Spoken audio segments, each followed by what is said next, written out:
KKR Lucknow super giant ম্যাচে জট 6 April ইডেনে আইপিএল এর ম্যাচ ঘিরে অনিশ্চয়তা। কেকেআর লখনৌ সুপার জায়ান্ট ম্যাচে অনিশ্চয়তা। আরো একবার আপনাদের জানাই, কেকেআর লখনৌ সুপার জায়ান্ট ম্যাচে জট 6 এপ্রিল ইডেনে আইপিএল এর ম্যাচ ঘিরে অনিশ্চয়তা। কেন ম্যাচ ঘিরে অনিশ্চয়তা জানবো। আমাদের সঙ্গে রয়েছেন আমাদের প্রতিনিধি ইরন। কি জানা যাচ্ছে?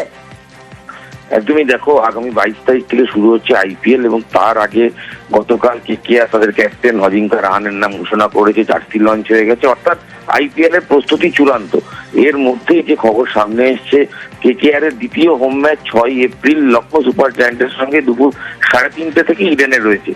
যেহেতু সেটা রামনবমী উপলক্ষে সেই সময় পুলিশই আয়োজন প্রয়োজন, সেক্ষেত্রে ম্যাচ আয়োজন করার জন্য যে পর্যাপ্ত পুলিশ প্রয়োজন, সেই পর্যাপ্ত পুলিশ কলকাতা পুলিশের তরফ থেকে দেওয়া সম্ভব নয় বলেই এই মর্মে ইতিমধ্যে সিএবি কে চিঠি দিয়ে জানানো হয়েছে।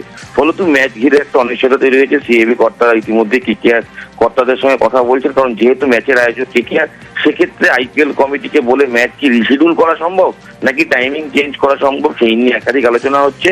তবে লখনৌ এবং কেকেআর ম্যাচ, যেটা 6 এপ্রিল 3:30 সময় কলকাতায় শুরু হওয়ার কথা শিডিউল অনুযায়ী রয়েছে, সেই ম্যাচ ঘিরে একটা জটিলতা তৈরি হয়েছে। তার কারণ রামনবমী উপলক্ষে যে পর্যাপ্ত পুলিশি নিরাপত্তা সেখানে ব্যবস্থা করতে হবে, সেই কারণে পুলিশের পক্ষে ম্যাচ ঘিরে পুলিশ আয়োজন যে অ্যারেঞ্জমেন্ট লাগে একটা ইডেনে ম্যাচ করতে, সেটা পর্যাপ্ত দেওয়া সম্ভব নয় বলে ইতিমধ্যেই সেই মর্মেই কিন্তু ইডেনে এসে চিঠি পৌঁছেছে।